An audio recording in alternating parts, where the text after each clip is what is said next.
Hello, everybody, and welcome back to In Response, the series where we talk about everything that's going on in the world of Flesh and Blood. I'm Jim. I'm your host. I'm joined by Bill today. Hello. This wasn't really a video that we planned on doing, but it's kind of a video that's very timely to make because of what's going on today in Flesh and Blood, or yesterday or tomorrow, depending on how you look at it. Yeah. Bill, why are we here today? So something that we found out just a little while ago is that Rudy from Alpha Investments, if you're unaware, Rudy is a known YouTube personality. He's an investor, a very heavy investor in primarily Magic the Gathering. I do know that he has a fairly large portfolio of other games as well, but he's known as, you know, sort of a wolf of Wall Street character when it comes to investing in card games. That's probably a pretty good description, I think. Yeah. Very heavily invested in the financial and speculation side of gaming. That specifically. Yeah. This is the sort of dude where you'll see a video of his and he'll have cases upon cases upon cases of cards. I think he has like 3 or 4 3-ring binders completely filled with dual lands. He has like stacks of graded Power 9. Anyway, the point is he has a lot of money and he puts it towards card games very much as an investor, not as a player as such. So what he has done recently is on his Patreon, he revealed that he has these sets of cards that he got directly from Legend Story Studios that consist of 4 art cards. They don't have any text on them. They are just art cards. They're depicting all 3 of the known gems so far. And then it's or not spoiling, but alluding to the 4th gem that they'll be coming out with soon, as well as a mechanically unique hero that is not legal for play in any format. It's a like promo token hero sort of thing. And this set of 5 cards is coming out, or probably already has come out through Rudy's Patreon for a price point of $1,000 a pack. And there are, as I said, 5 cards in the pack. And he did say whichever packs don't get sold, he will be destroying. So it's very scarce, very limited, very... And 1,500 sets is the absolute ceiling. That's how many of these cards exist. Yeah. So now this isn't a commercial for Rudy's thing. We're going to give you our reactions today on this kind of thing. Let you know a little bit about the cards, what they are, in case you might want to buy them. It's not a product that appeals to me, so you know, whatever. But just to give you a little bit of context and maybe take a step back and do a little bit of sober analysis of what this means for the game. So about this situation, there has been a lot of what I'll call insightful discussion surrounding the entire situation, as it were. I like that. Insightful. CITESIG. Yeah. I like that. But there has been a lot of insightful discussion surrounding this whole situation. What we want to do today is just sort of take a step back, and we want to explain all the facts, lay them out on the table so that you can make your own decisions. There are things to be upset about. There are also things that are, I think, getting blown out of proportion a little bit. I think so. So these cards that Rudy got, these are not cards that Legend Story Studios just all of a sudden gave to him. They were a thank you present from Legend Story Studios directly back in 2019 when they were still fledgling. They were trying to make it work. They weren't sure, you know, exactly if the game was going to be fully taking off. Rudy, as an investor, invested in the game. He took a chance on Flesh and Blood. And as a thank you, they printed him these cards. You know, at the time, they weren't worth anything because the game wasn't worth anything.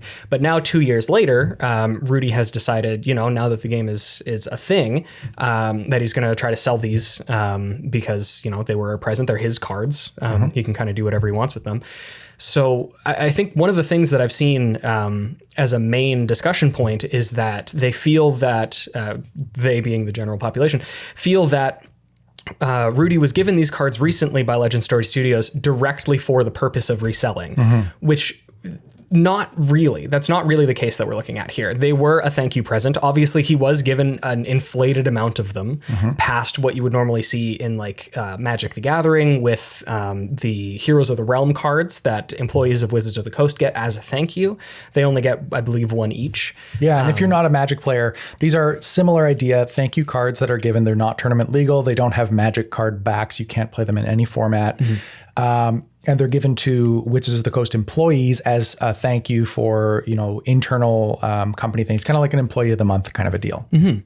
So I think the one thing that puts this into a little bit of a better perspective is I would compare these not to they're kind of like judge promos, like you would see again in Magic, where instead of getting paid in money, Magic players who judge at Magic events, or Magic judges specifically that judge at Magic events, will get either sealed product or specific judge promos, which they are given for free. And the idea behind those is sort of to sell them to recoup the cost instead of having them actually on an official payroll. Right. I think that that's similar, but not quite exactly the same situation, because those are given directly to judges as a means of, sell these to make money.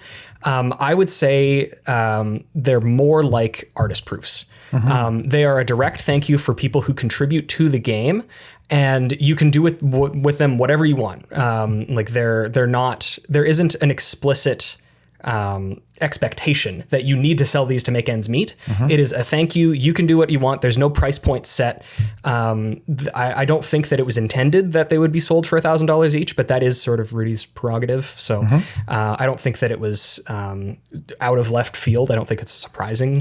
Yeah, I think this whole situation strikes me. If you aren't familiar with Rudy, this is a very Rudy thing to do.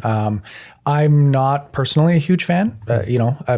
Not knock against anybody that is, but this is a very distinctively Rudy thing to do with these cards. So I think, in the grand scheme of things, if you were to say, what do you think Rudy would do if you gave him 1,500 valuable, exclusive, limited edition promos, right? I would say he's probably going to sit out on them until it's advantageous to sell them, and then hype them up in some over the top way to sell them at a huge profit, right? And that's exactly what's going on here. Yeah, it's very reminiscent of what you see in sneaker culture and high-end fashion, specifically with respect to Supreme. If anybody's familiar with Supreme, they do a lot of shock drop and a lot of they heavily rely on FOMO, or fear of missing out, as a way to boost their sales, as a way to incentivize people to purchase these products that maybe not. They don't really have that amount of value, but the scarcity, at least artificial scarcity, is what really drives the premiums for it. Yeah, and it's time bound, right? So it's the kind of thing where you're like, well, I don't really know if I want to buy this, but if I don't make a decision on it within the next 24 hours, it's going to be gone, right? And it's rooted in some pretty solid, psychological facts about how people act, right? About consumer behavior.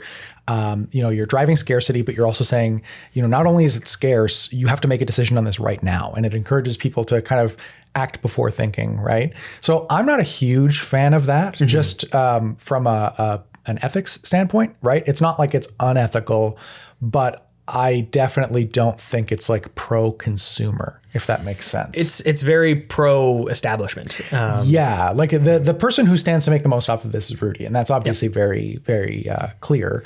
But I would also say that he's also utilizing a lot of established business practices that, maybe I don't think are positive for the community. That's probably a good way to say it. I don't know that it's necessarily unethical, but it's kind of like microtransactions in gaming. Yeah. Where it's like you're preying on addictive tendencies of consumers, and that that's what you're doing, and you're doing it because it's extremely profitable, because you want to be Clash of Clans making $50 million a month, So definitely not positive for the community or positive for the consumer, but very effective as a marketing tactic. Yeah. And that, again, is his prerogative. That's something that he is in the business of. I don't think that's something that he hides. That's not something, again, I don't think this is out of left field at all for Rudy. Yeah. And I would say the way he's positioned it as well, he's kind of designed it in a way that is designed to spark controversy in the community. And that's one of the reasons why deliberately we're not outraged in this video, right?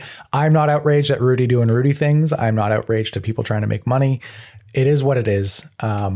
But we can at least give you our kind of reasoned take on it. Yeah. There's been a lot of very, not reasoned takes that I've seen, at least on various Discords that I'm on, or Reddit or anything. There are a lot of people who are relatively upset about this. And I think the one thing that I'm taking away from this right now is I don't personally believe that this is a knock against Legend Story Studios. I don't think that this is something that I'll be concerned about in terms of the future of, them deciding, we're going to give these random content creators mechanically unique cards that are only for them, and then they sell them, and you need to get these because if they print a card that is overpowered, but there's only, 1,500 of them that exist, then that drives premiums, and it it sort of prevents people from playing the game to the extent that they possibly could. Whereas they're just art cards. They are, collectibles. I think it's fine for games to have collectibles that aren't actual game pieces. It would be the same as buying like a print of an art, in my opinion.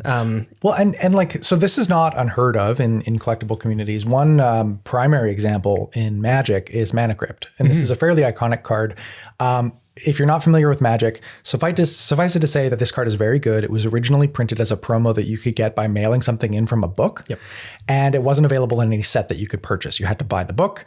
And then by the time it got popular, the books were in short supply. And so the card became very expensive and the rest is history. But this is the kind of thing where like printing a mechanically useful card that was legal in popular formats in a way that is not readily accessible to the consumer, to the public, it can cause a lot of hurt feelings, right? Another analogy from Magic would be the Secret Lair series, which is maybe not available globally. Depending on what country you live in, it's not available. There are some mechanically unique elements in that product. And again, similar drop culture style where you're like limited time, buy it now or it's gone. And kind of similar backlash from the community. But I do think that the point that you mentioned earlier about artist proofs is especially relevant to this. Because artist proofs in Magic, and I believe it's the same thing in Flesh and Blood, they're not legal game pieces. They don't have they're blank on the back. I'll put one up here. But they're blank on the back, so you can't actually play them in a tournament. They look like a card otherwise, but they're given as a thank you to artists. They're usually given in a stack with sort of the implied intent that there's some value here. You can resell them to your fan base with signatures or sketches on the back or whatever you want. And I think I don't think that the practice of doing that, of giving people, commemorative or collective products as a thank you, I don't think that conceptually that's problematic. Like you said, on LSS's side of things, they want to acknowledge the fact that Rudy did something for them when they were in their infancy, and that Rudy's involvement in the game played a pretty direct role in how popular the game is today. Yeah, it was instrumental. Yeah, I think it's pretty reasonable to commemorate that and to thank Rudy. Now, I do think that the structure of how they did it is pretty, like, it's not implied to resell these cards. It's like pretty explicit. Yeah. Right. The fact that there are just so many of them, it's like, what is Rudy going to do with 1,500 times 5 cards? Yeah. You're going to sell them. That's exactly right. Like if it was like one card where it's like, Rudy, we put your face on something, right? Like Magic did this with Post Malone. You can see it on a recent episode of I Hate Your Deck, a Magic gameplay series. They put Post Malone on a Zur the Enchanter card and says Post the Enchanter or something like that, right? Like if it was one of those things, then it's like, oh, this is kind of cool. Thank you for bringing, public attention to our game, right? But if they gave Post Malone 10,000 of them and was like, hey, here, Post, include these in your CDs or something. Like, do people buy CDs? Oh, I don't know. I think the last time I bought a CD was on the street in Vegas. Yeah, I know. It was a fire mixtape. But I mean, the quantity of the card definitely carries with it the implication that it's like, turn around and sell these, right? Absolutely. So it's a way that Legend Story Studios can sort of financially reimburse Rudy for his involvement in the game without outright giving him like stock or just money or something like that. Yeah. I've seen people be sort of outraged about the fact that, Rudy's the one who stands to make the most money from this. I saw somebody argue that it was a bad thing because the proceeds from it don't go to charity. I think I saw somebody say something like that. But to me, what's the difference? Would you be less outraged if Rudy was just straight up given $1.5 million, as opposed to, this stack of 1,500 boxes that are potentially worth $1.5 million? I think it's the same. It's less of a blow on Legend Story Studios' part. Rudy is getting compensated either way. So I don't necessarily think that is the issue that people have. I think it's fine for people to be outraged that it's Rudy that's doing this. And in the same vein, again, I don't think people would be quite as outraged if it was a different member of the community, if it was like LSV or if it was, one of the guys from Arsenal Pass or something like that. Yeah, or like Channel Fireball or something. Or Channel Fireball in general, yeah. One of the issues is that it is locked behind Rudy's Patreon. So that is, but again, I don't think that's a reflection on Legend Story Studios. I think that's a reflection on Rudy. Yeah. It's not something that I'm worried about for the longevity of the game. I think it's just, it's a price of doing business at this point. Yeah. Like you got money from a guy who, makes a lot of profit off of artificially inflating things and scarcity and utilizes very effective business practices. And that's what he's going to do. It's the whole, what is it? The frog and the scorpion. Yeah, exactly. Yeah. Right? Like you expect him to not sting you. He will, because it's what he does. Like, I don't know, And like, again, not excusing it, not a big fan of the business practices, but it is predictable, right? Yeah. Predictable behavior, but at the end of the day, I don't think that, again, I don't think this is sort of doomsaying the end of Flesh and Blood or anything. I think there are things that could have been a lot worse, and probably in the future, knowing what I know about card games, will be a lot worse than this. Yeah, I would say that beyond the business practices, there's one other sort of element that kind of sticks in my brain that I'm like, I'm not a big fan of this.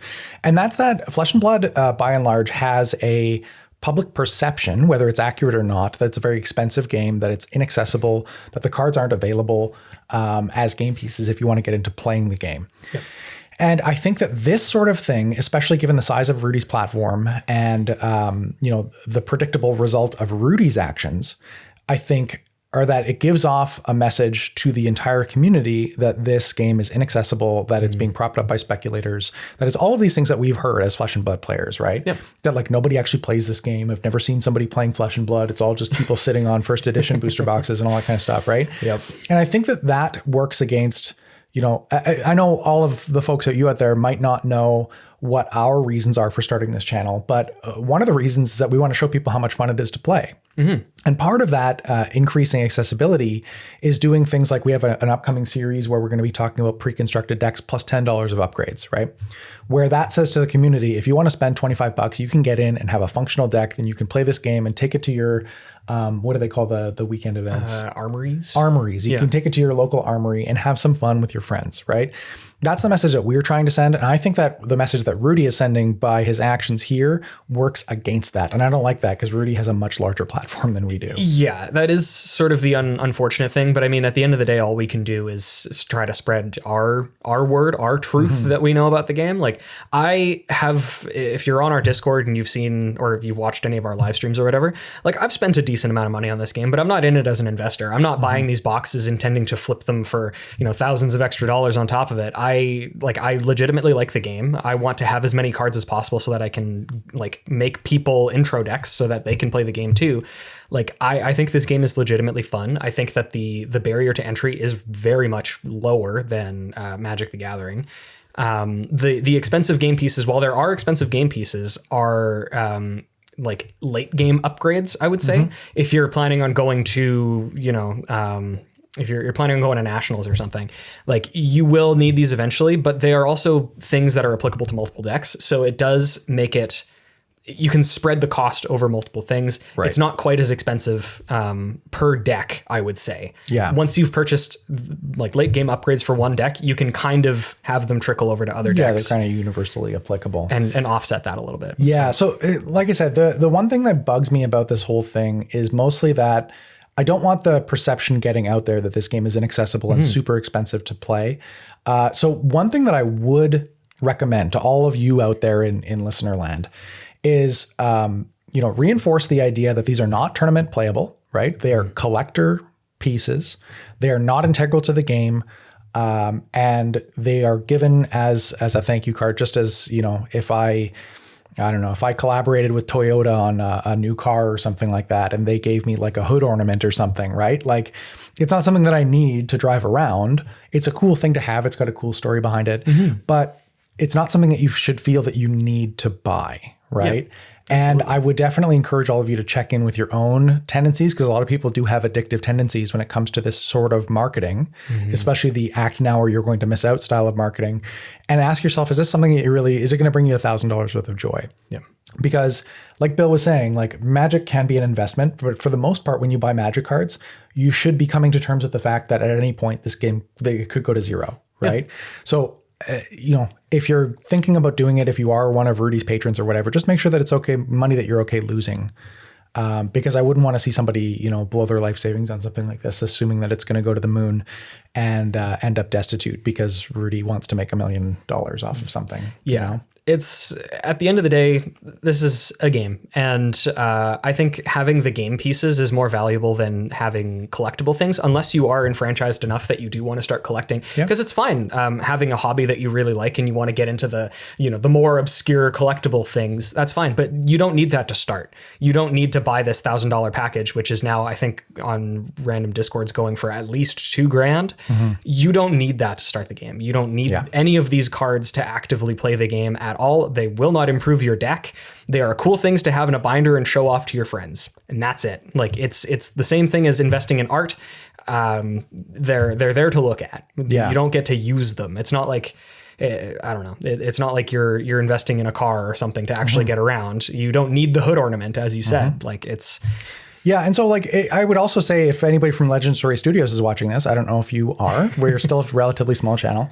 But I would say that that is one of the reasons why we were attracted to your game, Flesh and Blood, is that the game pieces themselves are relatively accessible to the public. They're relatively inexpensive, and that the collectible aspect of it centers around cosmetics and not around mechanically unique game pieces. Yes. So I would say that provided that doesn't change in the future, I am totally willing to continue singing the praises of the game in the context of being accessible.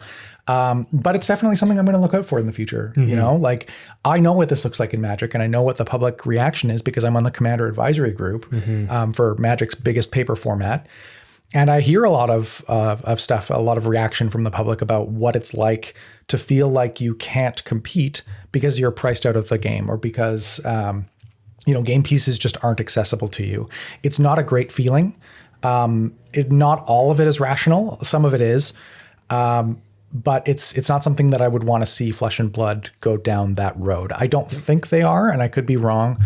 But I don't see that in Flesh and Blood's future. No, as just as like a final note from me, as a collector, I do like collecting cards quite a bit. I think it's cool to have and own cards that are potentially worth money. But I really do appreciate what Legend Story Studios has done in terms of having first edition for collectors, unlimited for players. I would like to see a change in how they go about releasing them, though. I would like first edition and unlimited to be released at the same time. I think that would be a lot better to get rid of some of that stigma of, the price of the barrier to entry is higher because, there will be tournaments and stuff that happen with Tales of Aria cards that you can't play in unless you buy the first edition stuff. Right. If you had the option of buying the unlimited stuff, I think that this would be absolutely perfect. I would have no complaints. But other than that, I do appreciate also the print to demand, where unlimited sets get printed forever. You can still buy boxes of Welcome to Wrath that came out 2 years ago. Right. I think that helps out a lot to sort of work against that stigma of this game is too expensive. I really do, largely like 90%, I really, really appreciate what they've done, especially compared to other TCGs that have played in the past, in terms of actually getting people to play the game and not pricing them out. Yeah. So anyway, this episode is probably going to have a clickbaity title, but we didn't really have a whole lot of hot takes on this. But if that's what you're looking for, then hit the subscribe button, because that's the kind of thing that we like doing rather than getting people riled up for profit. Yeah, we're here for lukewarm takes because that's just how I feel about it. People need that sometimes. Like you can be incensed about things, or you can just take a step back and say, you know what, maybe this isn't that big of a deal. Yeah, maybe I shouldn't let this ruin my day. And that's okay sometimes. Yeah. So anyway, we'll catch you next time. Stay tuned for more weekly Flesh and Blood gameplay content.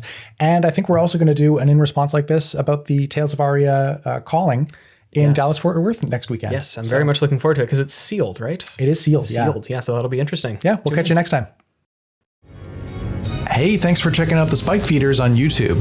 Before you close the window, make sure you click subscribe for more great Flesh and Blood content.